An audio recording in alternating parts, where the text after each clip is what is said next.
Hello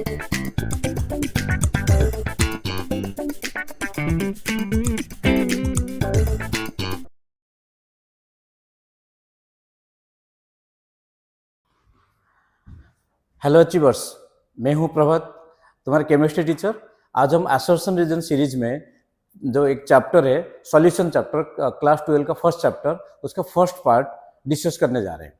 और तुम लोगों ने देखा होगा सबसे ज़्यादा जो डिफिकल्टी फेस होता है, चाहे वो बोर्ड एग्जाम हो या जेई एग्जाम हो, नीट एग्जाम हो, सीयूईटी एग्जाम हो, सब में असर्शन रीजन में ज़्यादातर स्टूडेंट डिफिकल्टी फेस करते हैं। और उसमें डिफिकल्टी क्या होता है, ऑप्शन ए और बी, मीन्स असर्शन और रीजन दोनों सही है और उसका एक्सप्लेनेशन है या नहीं है। Reason is the explanation of the assertion और नॉट।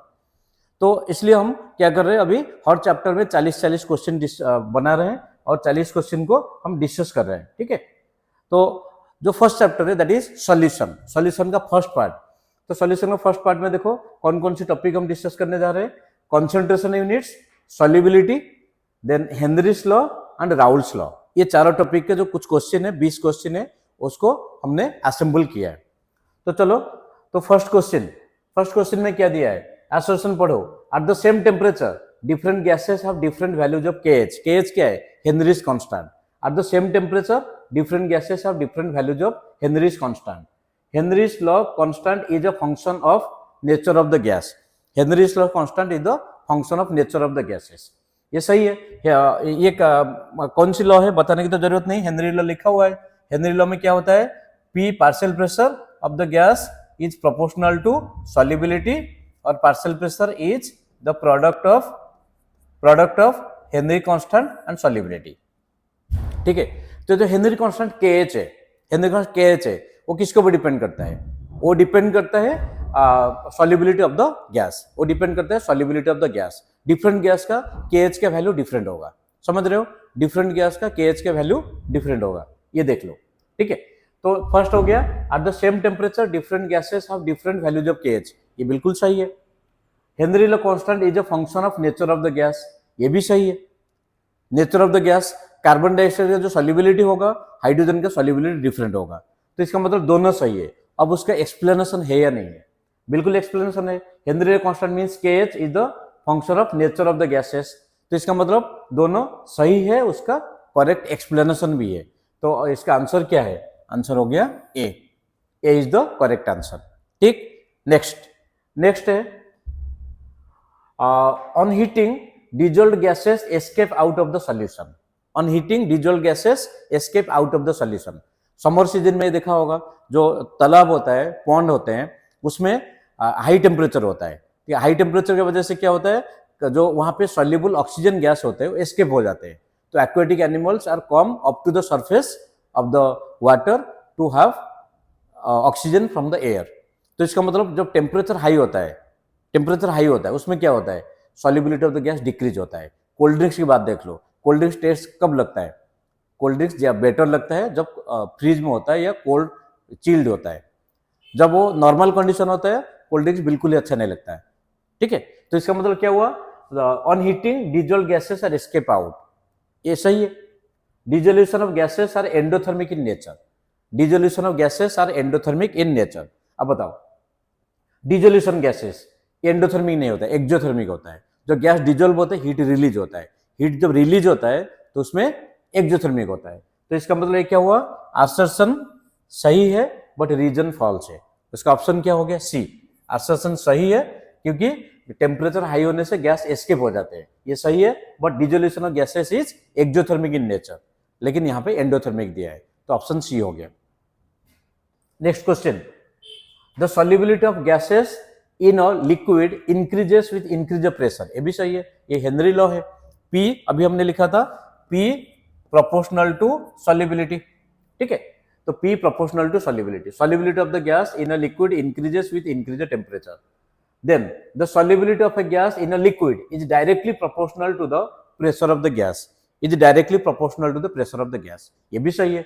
और दोनों जो रीजन है उसका एक्सप्लेनेशन भी है, क्योंकि प्रेशर इंक्रीज होने से ज्यादा सॉल्युबल होता है तो डायरेक्टली प्रोपोर्शनल हो गया। तो इसका मतलब आंसर क्या हो गया, ए।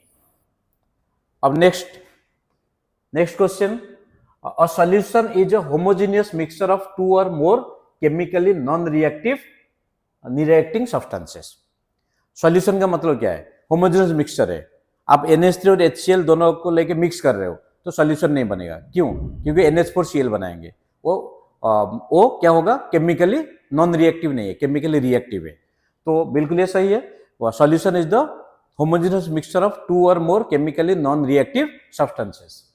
Second, solutions can be made between any two states of matter. तुम्हें पता है solid solution, liquid solution, gas solution एनसेड में दिया हुआ है। तो solid solid, solid liquid, liquid gas, ये सारे सॉल्यूशन बना सकते हैं। इसका मतलब सॉल्यूशन जब भी बनेगा तो कोई भी दो नेचर के बीच में बन सकता है। बट ये एक्सप्लेनेशन है क्या? दोनों सही है बट एक्सप्लेनेशन नहीं है। तो इसका मतलब क्या हुआ? ऑप्शन बी हो गया। So both assertion and reason are true, but reason is not the correct explanation of the assertion. Next, question number 5. 1 molar aqueous solution of urea contains 60 gram of urea in 1 kg. Molality क्या होता है? Molality means number of moles of the solute present in 1 kg of the solvent. 1 kg of the solvent. Urea का molar mass 60 ग्राम है, तो 1 molar means 60 gram of urea present in 1 kg of water. सही है। Solution containing 1 mole of solute in 1000 gram of solvent is called 1 molar solution. ये भी सही है। उसका करेक्ट एक्सप्लेनेशन है या नहीं बताओ? उसका करेक्ट एक्सप्लेनेशन भी है क्योंकि मोलालिटी का डेफिनेशन वही है। तो आंसर क्या हो गया? ए हो गया। ठीक है, so that means both are correct and that is the correct explanation. Next, molarity is preferred over molality. Molality is preferred over molarity because molarity depends upon the temperature of the solution, but molality doesn't. Molality अभी discuss किए थे, number of moles of solute present in 1 kg of the solvent. Molarity क्या है? Number of moles of the solute present in 1 litre of the solution. तो जो volume है that is temperature dependent, mass is temperature independent. तो molality is temperature independent. आप चाहो कोई cold place में बनाओ या चाहे कोई नॉर्मल प्लेस में बनाओ, तो सॉल्यूशन का मोलालिटी हमेशा कांस्टेंट रहेगा, बट मोलारिटी चेंज हो जाएगा। तो ये सही है। उसके बाद molarity is the number of moles of the solute present in 1 litre of the solution, while molality is the moles of solute dissolved in 1 kg of the solvent. अब बताओ ये दोनों सही है या नहीं है? दोनों सही है, और उसका एक्सप्लेनेशन भी है क्योंकि ये वॉल्यूम के ऊपर डिपेंड कर रहा है और वो मास के ऊपर डिपेंड कर रहा है। तो ये हो गया 1 litre of the solution means इसमें वॉल्यूम दिया है और ये 1 kg ऑफ द सॉल्यूशन, ये मास दिया है और वो इंडिपेंडेंट है, मास इंडिपेंडेंट है। तो इसका मतलब इसका आंसर क्या हो गया? ए। दोनों सही है और उसका करेक्ट एक्सप्लेनेशन भी है। तो अब देखते हैं next question. 1 molar aqueous solution has always higher concentration than 1 molar। अच्छा, तो बताओ अगर हम 1 लीटर वाटर ले रहे हैं तो 1 लीटर वाटर को हम डेंसिटी 1 मान रहे हैं, मीन्स उसमें क्या है? 1 ग्राम पर 1 मिलीलीटर। अगर उसमें हम कोई सॉल्यूट ऐड करते हैं, solute is not going to increase the volume. क्यों? क्योंकि जो भी सॉल्यूट होगा that will be present in the intermolecular space of the water. तो वॉल्यूम तो इंक्रीज नहीं हो रहा है, वो डेंसिटी इंक्रीज हो रहा है, डेंसिटी इंक्रीज हो रहा है। तो इसका मतलब क्या हुआ? इसका मतलब फर्स्ट वाला ऑप्शन देख लो, 1 molar aqueous solution has always higher concentration than 1 molar, क्योंकि मास ऑफ द सॉल्वेंट, हम अगर उसमें क्या ऐड करें, सॉल्यूट ऐड करें, mass of the solvent constant रहेगा बट ओवरऑल वॉल्यूम भी चेंज नहीं होगा, वॉल्यूम सेम रहेगा, वॉल्यूम सेम रहेगा। और उसमें नंबर ऑफ मोल्स अगर ऐड कर रहे हो तो फिर उसमें मोलर मास इंक्रीज, उसमें क्या होगा? सॉल्यूट का मास इंक्रीज हो जाएगा। ठीक है।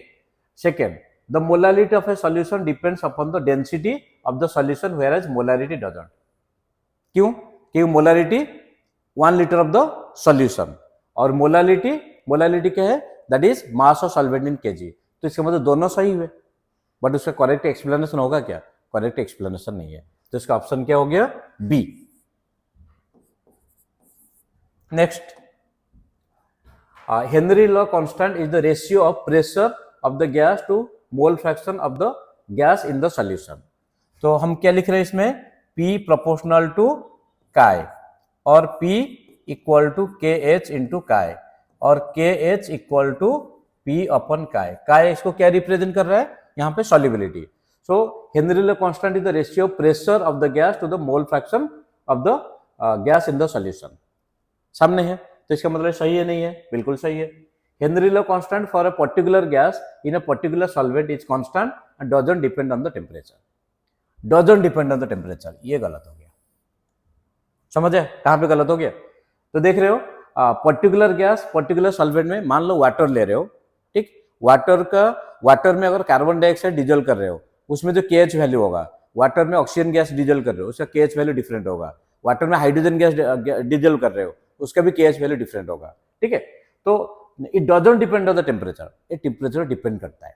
तो इसका मतलब ए सही है और मीन्स असर्शन सही है, रीजन गलत है. आंसर क्या हो गया? सी. आंसर क्या हो गया? सी. ठीक है. अच्छा, तो अब next, at the same temperature water has lower vapour pressure than acetic acid. Water और एसिटिक एसिड में वेपर प्रेशर किसका ज्यादा है? वाटर का ज्यादा है. क्यों? क्योंकि एसिटिक एसिड में डाइमर बन जाते हैं. डाइमर बन जाते हैं मीन्स उनका रेट ऑफ एस्केप डिक्रीज होता है. रेट ऑफ एस्केप डिक्रीज होता है. तो इसका मतलब ये गलत हो गया. और ऐसे चाहो तो अगर असर्शन गलत हो गया तो एक ही ऑप्शन है. ठीक है, असर्शन गलत है, एक ही ऑप्शन है, फिर भी हम उसके रीजन एक्सप्लेन करने जा रहे हैं. Hydrogen bonding in water is stronger than acetic acid. नहीं, एसिटिक एसिड में हाइड्रोजन बॉन्डिंग स्ट्रॉन्गर होता है, वो डाइमर जैसे बना देते हैं और उनका रेट ऑफ एस्केप डिक्रीज होता है. और ऐसे मॉलिक्यूलर मास भी एसिटिक एसिड का ज्यादा है. ठीक है, तो दोनों चीज को अगर देखोगे तो दोनों ही गलत हो गए. तो दोनों अगर गलत हो गए तो ऑप्शन डी है. ऑप्शन डी आ गया. अब नेक्स्ट में देखो, इसमें क्या दिया है? Assertion. Solution shows deviation from Raoult's law. सही है, तो सॉल्यूशन ही डेविएशन दिखाता है. पॉजिटिव डेविएशन होगा या फिर नेगेटिव डेविएशन होगा. तो cause of these deviations lies in the nature of interaction at the molecular level. ये राउल्स लॉ का ही है. तो इसमें डेविएशन क्या होगा? इधर पॉजिटिव होगा, नेगेटिव होगा. पॉजिटिव डेविएशन कब होगा? जब ज्यादा वेपर्स बनेंगे. ज्यादा वेपर्स कब बनेंगे? जब इंटरेक्शन उनके बीच में वीक होगा. जब इंटरेक्शन उनके बीच में वीक होगा. और नेगेटिव डेविएशन कब होगा? जब इंटरेक्शन स्ट्रांग होगा. तो फिर ये जो राउल्स लॉ ही डेविएशन दिखाता है. और यहाँ पे क्या है? जो डेविएशन होता है इंटरेक्शन के ऊपर डिपेंड करता है. तो फिर दोनों सही भी है और उसका करेक्ट एक्सप्लेनेशन भी है. तो ऑप्शन क्या आ गया? ए आ गया. नेक्स्ट फटाफट चलते हैं. Azeotropic mixtures are formed by only non-ideal solution and they may have boiling point either greater than both the components or less than both the components. Azeotrope क्या है? Azeotrope है constant boiling liquid. Azeotrope है constant boiling liquid. जब constant boiling liquid होता है तो इसका मतलब क्या हुआ? उसमें जो एक पॉजिटिव डेविएशन होगा. Positive deviation means that is the low boiling azeotrope और जो नेगेटिव डेविएशन होगा हाई बॉइलिंग एजियोट्रोप. ठीक है, तो ये पॉइंट समझ आया. तो नॉन आइडियल सॉल्यूशन जो पॉजिटिव डेविएशन नेगेटिव डेविएशन हो नॉन आइडियल सॉल्यूशन में ही आ रहा है. और उसके बाद में है बॉइलिंग पॉइंट जो मैंने बताया, लो बॉइलिंग और high boiling. The composition of the vapour phase is same as that of the liquid phase in an azeotrope. ये भी सही है, बट ये एक्सप्लेनेशन है क्या? एक्सप्लेनेशन नहीं होगा. क्यों? कंपोजिशन दोनों का सही है, लिक्विड वेपर ये वो एजियोट्रोप का डेफिनेशन है. बट ये जो पॉजिटिव या लो बॉइलिंग हाई बॉइलिंग या पॉजिटिव नेगेटिव हो रहा है उसके पीछे रीजन क्या है? जो मॉलिक्यूलर इंटरेक्शन है उसके बारे में मेंशन नहीं किया. ठीक है, क्यों ज्यादा होता है क्यों कम होता है उसके बारे में एक्सप्लेनेशन नहीं दिया. रीजन सही नहीं है. रीजन सही है बट उसका एक्सप्लेनेशन नहीं है. तो ऑप्शन क्या आ जाएगा इसमें? बी. नेक्स्ट क्वेश्चन फटाफट चलते हैं. So when a concentrated solution is diluted by adding more water, the number of moles of the solute in the solution remains unchanged. क्योंकि हम वाटर ही ऐड किए, सॉल्वेंट ऐड किए. सॉल्वेंट ऐड करने से क्या होगा? तो सॉल्यूट में कोई चेंज नहीं होगा. Option A it means assertion correct है. Number of moles of a solute is equal to the product of molarity and volume of the solution. Product of molarity हम उसमें molarity equal to number of moles of volume. Number of moles equal to molarity and volume. हम अगर dilute कर रहे हैं volume बढ़ रहा है तो फिर उसका मोलारिटी डिक्रीज हो रहा है और जो प्रोडक्ट रहेगा वो हमेशा क्या होगा? कांस्टेंट होगा. तो इसका मतलब ये, और इसमें क्या दिया? Number of moles of the solute is equal to product of molarity and number of moles of the solution in litre.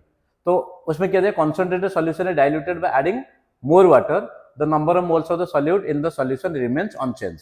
और क्यों अनचेंज है? क्योंकि नंबर ऑफ मोल्स ये है. तो उसका करेक्ट एक्सप्लेनेशन होगा नहीं होगा? N equal to M into V. ठीक है, तो हम यहाँ पे वॉल्यूम अगर इंक्रीज हो रहा है मोलारिटी डिक्रीज हो रहा है और उसका प्रोडक्ट हमेशा कांस्टेंट होता है. तो उसका आंसर क्या हो गया? A. Next, aquatic species are more comfortable in cold water rather than in the warm water. Warm water comfortable in cold water rather than in the warm water. तो इसका मतलब क्या है? अभी हम डिस्कस किए थे, वार्म वाटर में क्या होता है, जो ऑक्सीजन, जो डिफ्यूज्ड ऑक्सीजन है, डिजोल्व्ड ऑक्सीजन है, वो एस्केप हो जाता है। हम स्टार्टिंग में डिस्कस किए थे। तो एक्वेटिक एनिमल किस में ज्यादा कंफर्टेबल होंगे? कोल्ड वाटर में कंफर्टेबल होंगे। Different gases have different solubilities at the same temperature. Different gases have different solubilities at the same temperature. ये भी सही है, बट उसका करेक्ट एक्सप्लेनेशन है क्या? इसका करेक्ट एक्सप्लेनेशन नहीं होगा, तो B. Next, when scuba divers come towards the surface their capillaries get blocked which is painful and dangerous to life. ये सही है, क्योंकि उसमें बहुत ज्यादा गैस डिजोल्व होता है। ठीक है, जब स्कूबा डाइवर जब नीचे से जो हाई प्रेशर से लो प्रेशर में आते हैं, जो बहुत ज्यादा गैस डिजोल्व होता है, वो बाहर आने की कोशिश करते हैं और आ नहीं पाते क्योंकि कैपिलरी ब्लॉक हो जाता है। सही है। The awkward release of dissolve gases as the pressure decreases and leads to the formation of bubble of nitrogen in the blood. ये भी सही है। ठीक है, तो न क्योंकि हाई प्रेशर होता है, जब वाटर के नीचे जाते हैं, सी में जाते हैं या ओशन में जाते हैं, और जैसे ऊपर आते हैं प्रेशर डिक्रीज होता है। तो प्रेशर डिक्रीज होता है तो ज्यादा ऑलरेडी गैस डिजोल्व है, वो बाहर आने की कोशिश करते हैं, तो फिर उसमें पेनफुल इफेक्ट होता है। तो बताओ इसमें ये आंसर मतलब असर्शन और रीजन दोनों सही है या नहीं है? सही है, और उससे एक्सप्लेनेशन भी है, तो फिर ऑप्शन ए आ गया। नेक्स्ट क्वेश्चन, मैंने इसे बताया था 15 क्वेश्चन हम डिस्कस करेंगे, ऐसे 20, अब 15 में पहुंच गए। Ethanol and acetone shows negative deviation from Raoult's law. और नेगेटिव डेविएशन होगा, पॉजिटिव डेविएशन होगा। इथेनॉल और एसीटोन के बीच में स्ट्रॉन्ग इंटरेक्शन होगा। एसीटोन क्या है? वोलाटाइल है। एसीटोन वोलाटाइल है। जब इथेनॉल और एसीटोन आपस में जब मिक्सचर बनाएंगे, ठीक है, ये हो गया इथेनॉल। अब देखो यहाँ पे हाइड्रोजन बॉन्डिंग बन रहा है, तो क्या हो गया? This is showing the negative deviation और पॉजिटिव डेविएशन, और ऊपर से ये हाइड्रोजन बन रहा है। और दूसरा चीज क्या है? इथेनॉल के बीच में जो फोर्स ऑफ अट्रैक्शन है, इथेनॉल के बीच में जो फोर्स ऑफ अट्रैक्शन है वो डिक्रीज होता है। तो कुछ फोर्स ऑफ अट्रैक्शन इंक्रीज हो रहा है, कुछ डिक्रीज हो रहा है। ओवरऑल क्या हो रहा है इसमें? फोर्स ऑफ अट्रैक्शन, क्योंकि इथेनॉल का हाइड्रोजन बॉन्डिंग ब्रेक होता है। जब इथेनॉल का हाइड्रोजन बॉन्डिंग ब्रेक होता है, ये पॉजिटिव होगा नेगेटिव होगा? ये पॉजिटिव होगा, क्योंकि ज्यादा वेपर्स बनेगा, तो हो गया पॉजिटिव डेविएशन। लेकिन यहाँ पे क्या दिया है? Negative deviation. ये गलत हो गया। ऐसे तो फिर रीजन देखने की जरूरत ही नहीं, क्योंकि एक ही ऑप्शन डी है। फिर भी pure ethanol molecule shows hydrogen bonding and on adding acetone hydrogen bond between ethanol and molecule form. No, hydrogen bond break होता है, ये फॉर्म नहीं होता, ब्रेक होता है। तो अगर हाइड्रोजन बॉन्डिंग ब्रेक होगा तो दोनों गलत हो गया, तो फिर ऑप्शन क्या हो गया? डी। ऑप्शन डी हो गया। अब नेक्स्ट क्वेश्चन चलते फटाफट। तो nitric acid and water forms maximum boiling azeotrope. Nitric acid water क्या होता है? मिनिमम, उसमें क्या होता है? Negative deviation. जो negative deviation that is maximum boiling azeotrope. ये सही है। Azeotropes are binary mixture having the same composition in liquid and vapour. ये भी सही है। ठीक है, तो अगर सही है, ये करेक्ट एक्सप्लेनेशन होगा क्या? करेक्ट एक्सप्लेनेशन नहीं है, तो फिर ऑप्शन क्या हो गया? बी। नेक्स्ट है if on mixing two liquids the solution becomes hot, it implies that it shows negative deviation from Raoult's law. तो पॉजिटिव डेविएशन में क्या होता है? डेल्टा एच पॉजिटिव होता है। नेगेटिव डेविएशन क्या होता है? डेल्टा एच नेगेटिव होता है। तो इसमें जो दिया है, अगर इसमें becomes hot means heat release हो रहा है। अगर हीट रिलीज हो रहा है, डेल्टा एच क्या होगा? डेल्टा एच नेगेटिव होगा। तो डेल्टा एच अगर नेगेटिव है, so that is showing the negative deviation from Raoult's law. ये सही है। Solutions which shows negative deviation are accompanied by decrease in the volume. Negative deviation means उसमें क्या है? वॉल्यूम डिक्रीज होता है, क्योंकि फोर्स ऑफ अट्रैक्शन इंक्रीज होता है। अगर फोर्स ऑफ अट्रैक्शन इंक्रीज होगा, फिर मॉलिक्यूल स्क्वीज हो जाएंगे। स्क्वीज होने का मतलब वो फिर नेगेटिव डेविएशन हुआ। बट ये करेक्ट एक्सप्लेनेशन है क्या? बिल्कुल करेक्ट एक्सप्लेनेशन नहीं है। दोनों सही है, बट करेक्ट एक्सप्लेनेशन नहीं है। तो अब next, greater the value of Henry constant of a gas in a particular solvent, greater is the solubility of gas at the same temperature, pressure and temperature. तो हेनरी constant अभी हमने देखा था P equal to P equal to K H into chi, P equal to K H into chi. तो ये जितना ज्यादा होगा इसका वैल्यू उतना ही कम होगा, उतना ही कम होगा। तो क्या है, greater the value of Henry constant of A gas in a particular solvent greater is the solubility. ये गलत हो गया, फिर इसका मतलब डी आ गया। फिर भी देखते हैं, solubility of a gas is directly proportional to Henry constant at the same pressure and temperature। ये नहीं है, इसका मतलब क्या हो गया, दोनों गलत है, डी। नेक्स्ट, अब इसमें देखो, if a liquid is more volatile than the solvent is added to the solvent, the vapour pressure of the solution में increase, that is PS greater than P naught. इसमें क्या दिया, liquid is more volatile than solvent, ठीक है, and is added to the solvent, the vapour pressure of the solution में increase, that is PS greater than P naught, ठीक है, PS greater than P not. ये सही होगा या गलत होगा, बताओ, ठीक है, ये सही है, क्योंकि अगर वोलाटाइल मीन्स जिसमें ज्यादा वेपर बन रहा है उसको अगर ऐड कर रहे हैं तो वेपर प्रेशर इंक्रीज हो सकता है। In the presence of more volatile liquid Raoult's law doesn't hold good. Raoult's law only volatile liquid के लिए ही होता है, अगर वोलाटाइल लिक्विड के लिए है तो फिर राउल्स लॉ बिल्कुल सही होगा। बट यहाँ पे क्या दिया है, रीजन दिया है डजंट होल्ड गुड, तो इसका मतलब ये फॉल्स हो गया और ये ट्रू है, तो ऑप्शन सी आ गया। अब last question, question number 20। 1 molar aqueous solution has always higher concentration than 1 molar. The molarity of a solution depends on the density of the solution, whereas the molarity already discuss कर चुके हैं, ठीक है students. तो ये हो गया तुम्हारे क्वेश्चंस। अब इसमें क्या है, तुम लोग क्वेश्चन सॉल्व करते रहो। अगर कोई भी किसी को कोई एक्सप्लेनेशन में डाउट आ रहा है या समझ नहीं आ रहा है तो मुझे इमीडिएटली उसमें चार्ट में मैसेज करो या यूट्यूब में मैसेज करो, मैं तुम्हें जरूर उसका एक्सप्लेनेशन दोबारा बता दूंगा। Okay students, wishing all of you very all the best and best of luck. और नेक्स्ट इसका पार्ट 2 तुम्हें 1-2 दिन में फिर मिल जाएगा। Okay students, God bless you.